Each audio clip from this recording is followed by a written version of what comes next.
Greetings and welcome to everywherechair.com. This video is about loops. Hopefully, it will make it easier to comprehend them.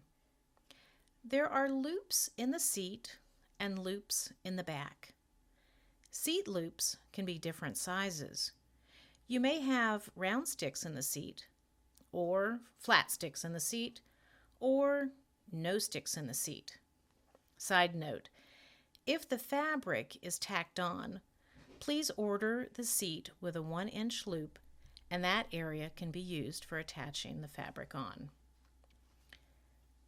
We use a 1/4-inch dowels in our round stick seats, and therefore sew a 3/4-inch loop.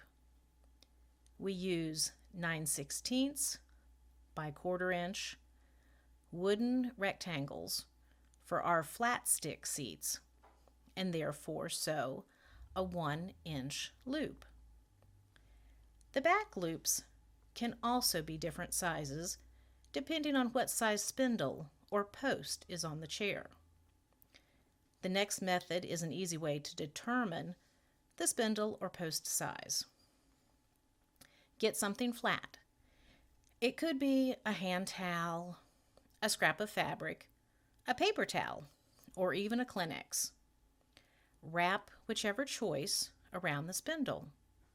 Pinch it and insert pin to hold it. Perhaps move inward toward the spindle. Make sure it can slide up and down on the spindle easily. If you prefer, remove the fabric off the frame, lay it flat, and mark the pinched location with a pin or even a staple. Now measure from the pin to the edge of the fabric. A spindle the size of my thumb ends up with a 2.5-inch loop. Now, even though the loop is a circle, measure just one side. Do not include the back side. We do all the math. Lay the fabric flat and measure the one side. This is how the finished back will look. The pin is on the outermost sew line.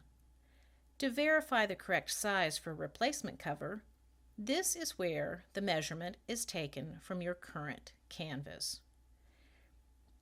This is the back cover length. This is the back cover loop. Both measurements are needed. Hope this little tutorial helped.